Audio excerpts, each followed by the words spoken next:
Hello and welcome to this Soulful Heart Connection. I'm Amanda Corker with Heart Magic Healing, and today I have my beautiful business partner, Angela Shakti Sparks. Angela, can you say hello? Hello, welcome everyone. Thanks so much for being here.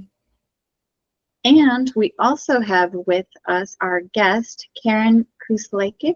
I hope I got that correct. Caryn, can you say hello for us? Hello, I'm super excited to be here. It's Kusleika. Kusleika. Thank you. It's not an easy one. Thank you for that correction. Okay, so Soulful Heart Connection is really a little highlight or spotlight of Heart Magic community members. And it's our intention to dive into personal experiences around their own heart healing, finding that inspiration and what's helped them with their growth and transformation, and really make more of those deeper connection and inspire others on their path. So, as I mentioned, we have with us Caryn today, and Caryn is a transformational coach, a quantum human design specialist, and former Tony Robbins Results Coach. With over 2 decades of experience as a registered dietitian and endurance coach, Caryn blends mindset, energy, and embodiment work to help passionate, heart-led individuals create lives aligned with who they truly are. She's devoted to helping people shift from doing what's expected to becoming the fullest expression of themselves through self-leadership, self-love, and aligned action from the heart. So Caryn, just thank you so much for joining us and being a part of the Heart Magic Healing community. I know you mentioned the human design, and I know that's something that's really important to you, and I love human design as well. I think it's something Angela and I have both used to kind of help us learn more about ourselves and find ways that it helps us identify more of our intuition. So maybe one of the first questions we start with is, how has human design helped you connect more with your intuition? Oh, that's such a beautiful question. Human design is probably the reason I'm here today, like on this call with you. It's just giving me so much more confidence and helping me really awaken my unique gifts and appreciate them. When I first learned about human design, interestingly, I learned about it in like 2020, and I didn't like it at all. Actually, like kind of what I was hearing just didn't resonate with me at all, and just seemed complicated and kind of scary, almost like a little bit more negative. And then in 2022, I manifested a reading. I was just like a part of a group, and they were like, okay, if you want to get your human design read, like put your information in the chat. And so I did. And they proceeded to like put my chart up and, read it for about 45 minutes. And just everything they were telling me, I was like, wow, like that is, it's like a secret self almost. I felt like that. I felt like was so true to me. And then, I'm a 5/1. That's my profile. And that first line is kind of all about like going down the rabbit holes and doing a lot of the research yourself. And they actually said that in the reading, like, you might choose to do that with human design. And that's exactly what I did, is just started like going down the rabbit holes myself, and then just found so much value in it that I got certified in it, because I really wanted to share it with other people so that they could really understand themselves more deeply too. Yeah, absolutely. I love, one of the things that stood out to me is when you first heard about it, you didn't like it at all. Mm-hmm. And I've been sharing with Angela that it feels like some of the things that I say I would never do, it's like a way of signing up for them. I used to say for years that I would never homeschool my kids. And then it was like, oh, wait, yep, you're going to homeschool your kids. I'm like, oh, okay. Well, it's interesting to see how those end up being things that we often fall in love with. Isn't that funny? I agree. And that's been a little bit of a breakthrough for me recently that I don't know I haven't completely like aligned with why that is, but I definitely noticed that as well, that, sometimes we're really resistant to the things that are really true for us. So I love that. Yeah, and I'm kind of curious because I know you mentioned the Tony Robbins, coaching. So one of my questions is, like what pieces do you pull in from both of those, or how do you bring those together? And I love that. So the beautiful thing about human design is, as I was becoming certified in it, I was a Tony Robbins coach, and was working with like 80 people at a time, basically. So over about a 4-year span, I was able to coach like over 400 people. And I was able to like use human design kind of as a way. I would bring that into almost every single, if they were comfortable with it, if they really wanted it. And even over some time, I had a tendency to attract more of the open-minded, like people who are more curious about that energetic piece. So Tony Robbins, we know, is very logical. He is like the master of the 3D world, I would call him. And so he is all about like taking massive action and aligning with your goals and all this. But he does teach, and I 100% agree with this, but we probably take it a little deeper than him, that like 80% of it is managing your state, which to me means it's all about your energy, right? And so really it's more than the actions that you take, is really aligning and showing up with who you are. It's about the identity work. It's about recognizing how you're feeling and maybe shifting your emotions into a more empowered state. And then from there, like the ideas that you attract as you're taking action, all those things are going to just be at like a higher vibration. This is kind of my interpretation of his work, right? And so that's kind of how I weave it in, is like, it was my favorite thing about like just having access to more people who wanted this, to understand like this type of healing, I guess, because you could bring in like kind of your other teachings or your own teachings, and it made me feel more at home, because I was more like of a Abraham Hicks person, I would say, and just again just feeling kind of afraid almost of really sharing my beliefs, or kind of what I was understanding for a long period of time, which interestingly is a part of my 5th line in human design. And so when they were telling me that I was this 5th line and what that actually means, that was the part that resonated so deeply with me. And then just the activation in my throat was the other piece. Like I have this tone in my voice, that people are going to want to listen to my stories. I'm meant to really speak about my emotional experiences, just so many different things that like resonated so deeply. And then I could take all of that and, kind of apply it to people like as I was learning, which really took a lot of that fear that we get away when you're learning something. And then it's like, oh, a lot of it, for a lot of people, it's fun. We love to learn, but then the actual like bringing it into this physical reality, like taking the action to do it, it can be a very scary part. So I was blessed enough to get to be able to do all that at the same time. So yeah, I love that. And one of the things that stood out, when you talk about, taking action and the goals, but I feel like we're in a time right now where it's really important to look at, okay, what actions, what goals, are these my goals? Are these actions aligned with what I really want to create?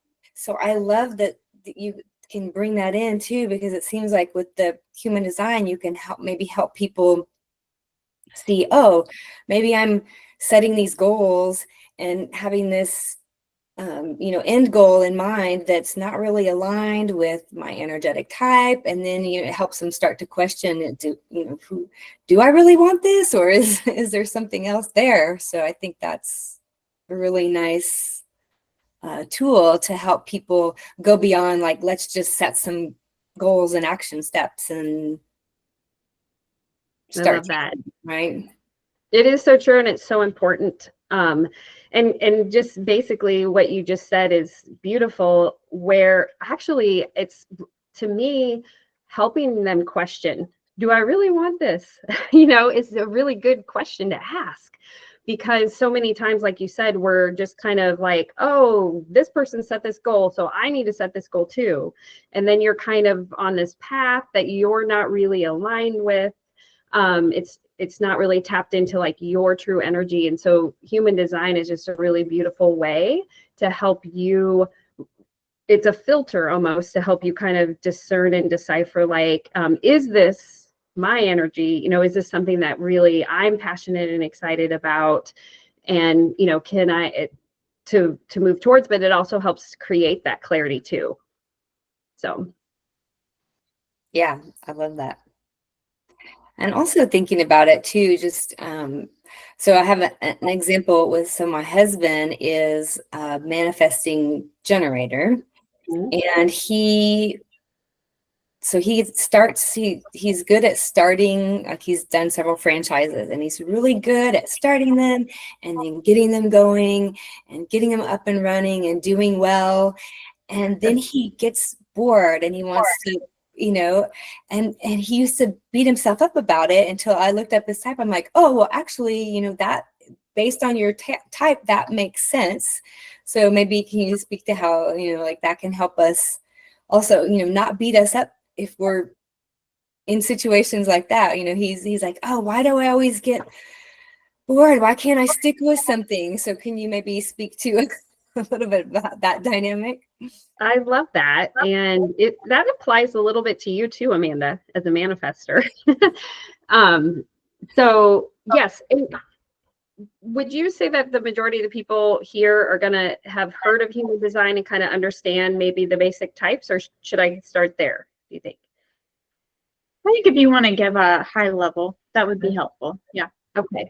Yeah. So there's 5 types. Some people just say 4, but because there's 2 types of generators. But so the world is kind of built on generator energy. That's kind of who I think majority of people, it's 70% of the population is a generator of some sort.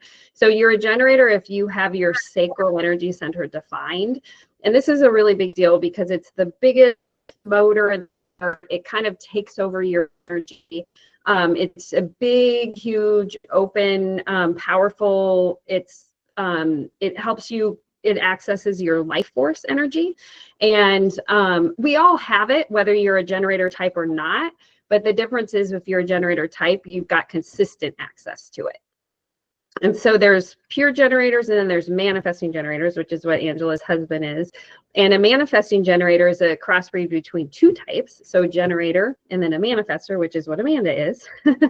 So I'm a generator, interestingly, and so are you, right, Angela? I'm a generator also, yeah. Right. Mm-hmm. Yeah, I'm a pure 5-1 pure generator, and I think, Angela, you're 6'2". 6'2", emotional generator, and then Amanda, you're a 4'6", emotional manifester.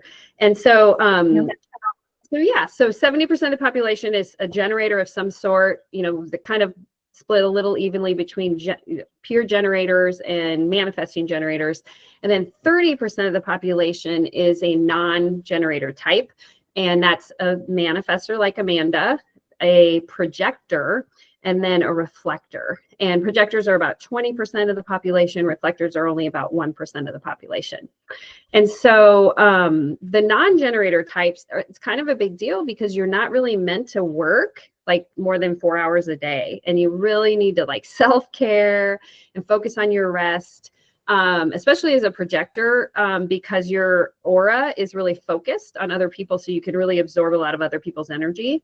Luckily, the manifestors and the reflectors, you do have a little bit more of a closed aura, or your aura protects you a little more, but still, especially the way that we've kind of created the collective consciousness, it's important to, self-care, spend time in your own aura, just make sure that you allow yourself that time away from that generator energy. And you have that open energy center, the sacral energy. So it creates this like want to we work more and more and more and more, right? Especially depending on who you're around, it kind of amplifies that energy. So recognizing that in yourself and then resting more is super helpful. Manifesting generators, they're an interesting type because they're kind of a newer type of human. So as human design explains, like, we're a species of energy and we're evolving over time, and we're trying to become more efficient is our goal, really, right? Like energy, it just wants to get faster and be more efficient, and it wants like those paths of least resistance. So it just wants to like, be able to be more efficient. And that's exactly what a manifesting generator is all about. They want things fast. They want things to happen more efficiently. Like their mind's trying to always figure out or how to make things more efficient, right? It's like, that's kind of the question they're always asking themselves is like, how can I make this more efficient? How can I get results faster? How can I do more with less? That's the kind of the mindset or the energy of a Manny Gen. And they're meant to be multi-passionate. They're meant to have their fingers in all sorts of different things. And they're not really meant to like finish everything they start.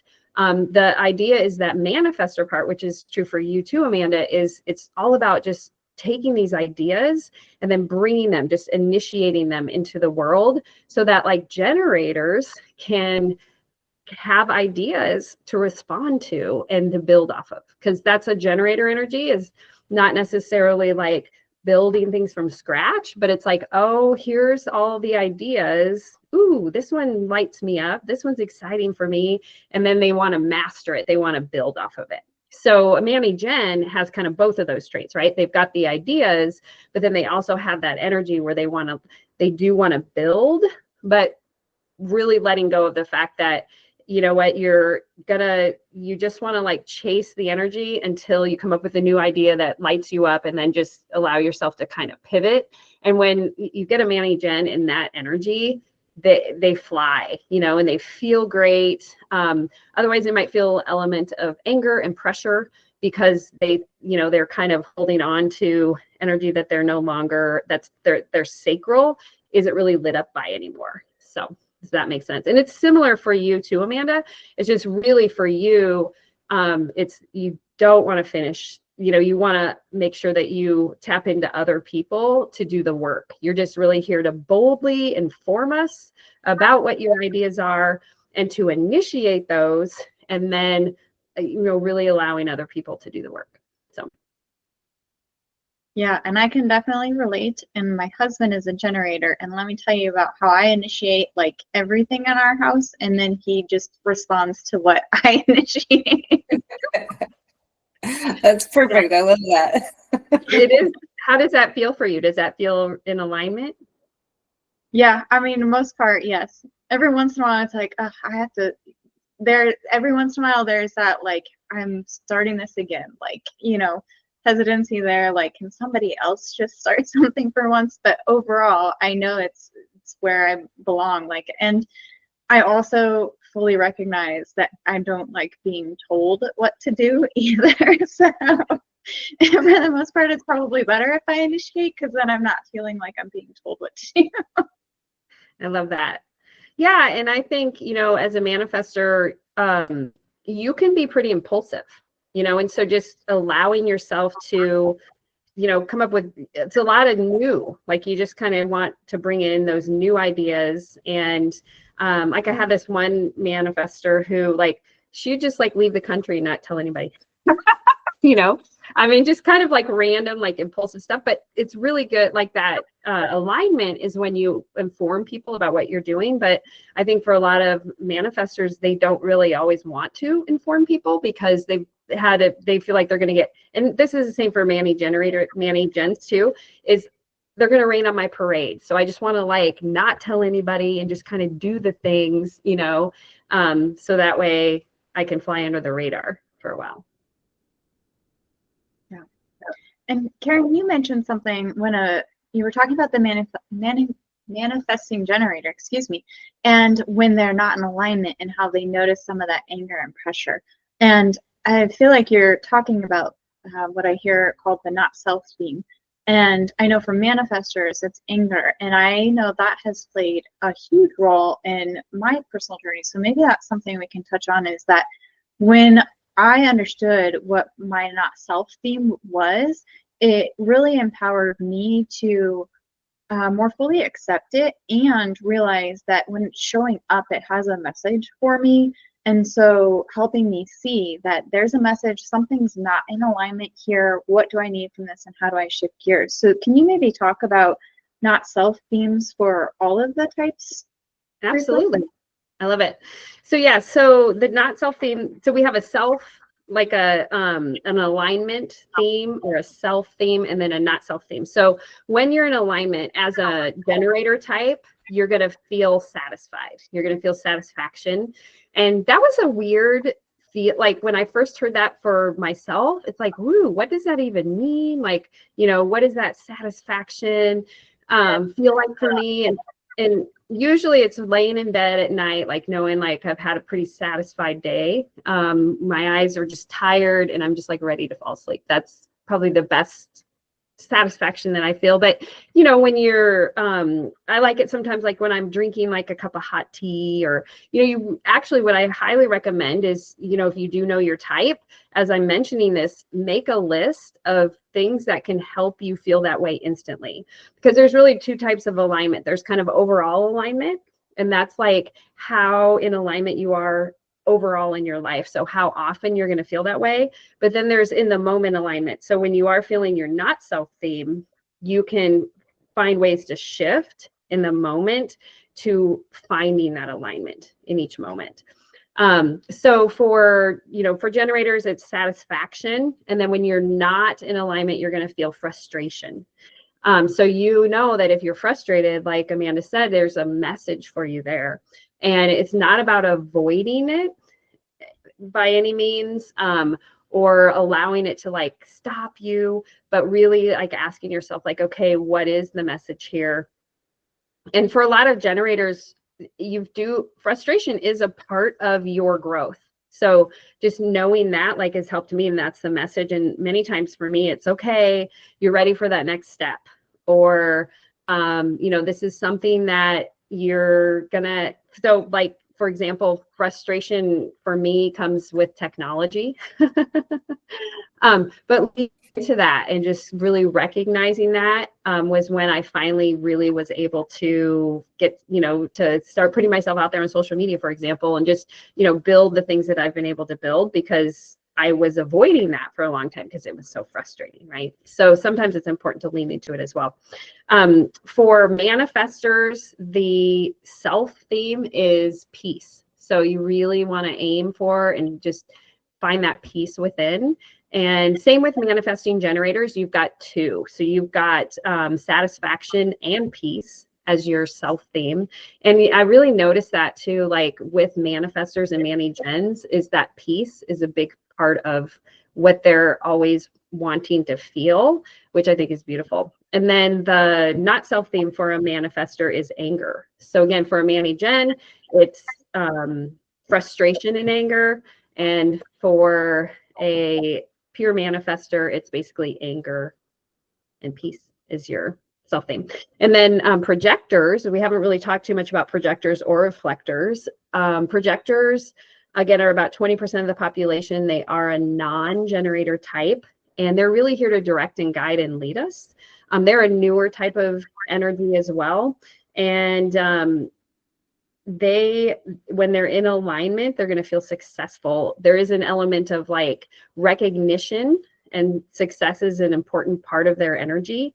And then when they're not in alignment, they're going to feel bitter. They're not self-theme.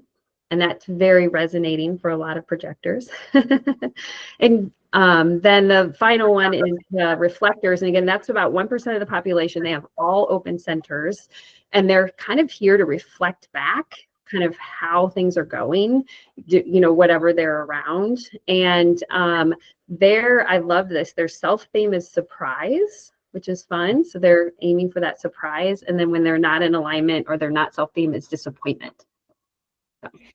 Yeah. And I almost feel like you can even if somebody watching doesn't know your type, like maybe just notice, because I know for me, because I'm a generator, frustration is totally my self-theme, and like if you would have named all those, I'd have been like, I bet I'm a generator. So, noticing for yourself if you're watching. It is interesting, and if you do want to find out what you are, you can go to Google. You need your date of birth, time of birth, and place of birth. And I really like mybodygraph.com is like a place, and you can find out for free. You could also message me, and I can plug it in. There's a human design app on your phone, and then I always usually will send like a little mini human design reading as well. And this goes for either one of you too, if you ever want me to just send you like a little 3 to 5 minute recorded reading. Just because when I first started learning about it, that was the thing. There's just not a lot of information out there that can help you understand without doing a rabbit hole. Though I feel like more and more information is coming out, which is really exciting. So nice. I do have one more question, but tell me if it's too long of an answer to discuss here. But we had mentioned the different authorities, like emotional authority, sacral authority. Could you just maybe touch on that and like how that might affect different individuals? Love that. Great question. And that's probably the two biggest things about human design. There's so much information that you can learn about yourself, but the two biggest takeaways, and that's why I have like a level 1 reading that just focuses on these two things. It's your strategy and your authority. So each of the types has a specific strategy, and we won't go into those here, but then you also have an authority, and your authority is going to be an individual authority, and it's based on your centers that are defined. The most common authority is emotional authority, and it's about 50% of the population has it. And if you have your energy, your emotional center defined, then it automatically makes you an emotional authority. And my biggest takeaway, because I'm always thinking of things like collectively, is that as an emotional authority, it's important to know that you're not meant to make fast decisions, that you really want to sleep on it. And so if there's anything you want to take away, it's that, that 50% of people are not meant to make quick decisions.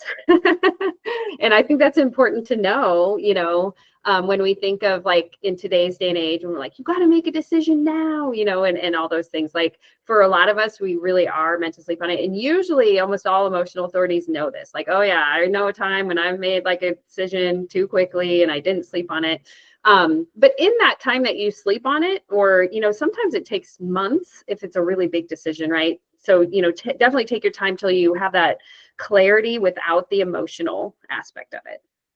The second most common type is sacral authority, and that's what I have, and that's about 30% of the population. And it's basically a generator without emotional authority is going to have sacral authority. And it's based on in the moment. So not so much the sleeping on it, but like, what do I want? What do I desire? What am I lit up by in the moment? And then from there, there's like splenic authority. And again, that's just more based on like your intuition or your ego. And it only comes once. So you really have to, it's just like that instinct. And so you want to know that quickly. And then from there are pretty uncommon types, like some of the manifestors or the projectors might have like an ego authority. There's a self-projected authority, and that would be like if your energy centers, like if you only have like your identity and your throat defined, for example. And then I think there's 9 total, but they get pretty minimal from there. Mental projector is another one. But I would say the majority of people are going to be emotional, sacral, or splenic would be the 3. So. And yeah, it's so for all of those, oh, go ahead.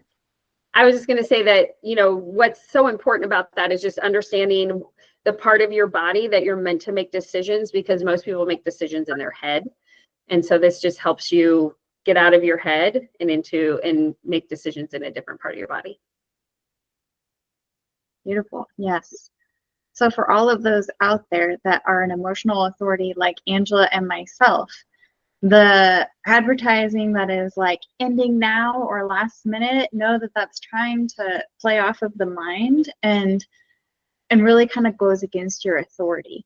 And so as humanity is evolving, realize that if something is really designed for you, it will be there. You're not going to miss it. And so it's okay to allow yourself to ride the highs and the lows and to make that decision from a more neutral spot. I think that's been something that's empowering for me, is giving myself that space to, I'll start to think about something, and if I'm in that high or that low, it'll start to be like, oh yeah, I'm supposed to do this. But then I come back to it and I'm like, oh, that decision changed.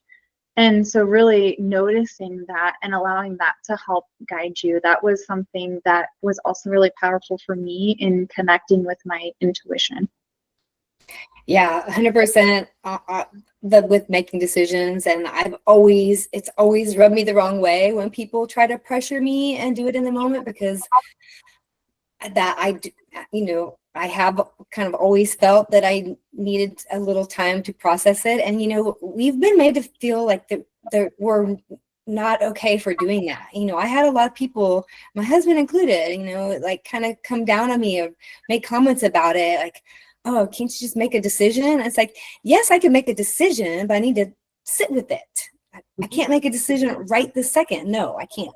I need some time to sit with it. And, I've been made, and I'm sure there's other people out there, I've been made to feel like that's a flaw, like that's not okay. And so I think this is huge for people to realize. It's like, that's how a lot of us operate. So yes, yeah. That was a big breakthrough for me when I understood human design. It's like, oh, like, and I do make a decision in the moment, so there are people that do operate like that. And so recognizing that too, and like practicing that, because if I don't make a decision in the moment, then I'm probably overthinking it too, so it's kind of interesting to really how all the pieces, to in making it okay for everybody to really, and that's why it's so helpful to understand yourself, right? Even though you know it intrinsically, and that's what I love about human design the most, is like when you hear it, it's like always something you really understand, like at a deep level. Actually, when you hear it, or even when you just look at your human design chart, it helps to activate your gates, and just it will awaken the gifts within you. So nice. I love that. Yeah. And I think also helps give you compassion. So I bet anything my husband has the one you have. But yeah, it's just like having compassion too. So say you are one that makes the quick decisions, but you have somebody in your life who doesn't, maybe now you can hold a little compassion for them, but need a little more space for that. Yeah. Yeah. And like helping people, like if you do have a splenic authority, for example, helping people with that, because sometimes they can, that's like that instinct in the moment, like the very moment. So a sacral authority will be there for a little bit at least, it'll kind of come back for you, where it's that splenic authority is like, you really got to pay attention to how you feel right in that moment. And then supporting people in that too. Because if they tend to overthink things, then they might get misaligned. But it's a journey, and it's a fun one. Like I feel like having like this secret code to kind of help people plug in and understand themselves. And clearly only if it resonates. But for the majority of people, it really does, and it just gives you a way to really love yourself and see your own gifts. Beautiful. Calling it a secret code sounds, kind of fun, right? I think it's fun. Secret code, knowing more of yourself. Yes. Yep. Yeah. Well, Caryn, thank you so much for joining us for this lovely Soulful Heart Connection. I know that human design has been powerful in my life and Angela's, so I'm so grateful that you were willing to share that with our community as well. if you are interested in learning more about human design or connecting with Caryn, we'll put all of her contact information in the description below. So you can find her on Instagram, Facebook, we'll share email as well. So feel free to reach out to Caryn for any of those methods. And you can also join Heart Magic Healing. We have a wonderful Buy Me a Coffee community in which we're growing. And our membership is really here to help you move through all of it. We do a soul alignment message where we're giving you an overview of the energy coming up for the month to help you identify what's coming up for you in your life. Heart Alchemy Circle is really that intuitive guidance where you can share what you're noticing and help recognize those patterns and have some emotional healing. And we dive deep with our vibrational activations, really moving that energy, whatever is coming up, and moving that energetic level helps you in that 3D reality and to begin to shift those patterns with more ease. So if you are interested in any of this, we'll have Buy Me a Coffee link in the description as well. And thank you to all who have joined us for this message. We'd love to hear from you. What stood out to you? Would you like to learn more about human design? Feel free to reach out and connect and share what resonated with you. Yes, thank you so much for having me. It's been so much fun. I love talking about human design, and I love connecting with you guys in your community, and I'm excited to be a part of it. Yes, thank you, Caryn. Great insights and so much love to everyone. Thanks for watching.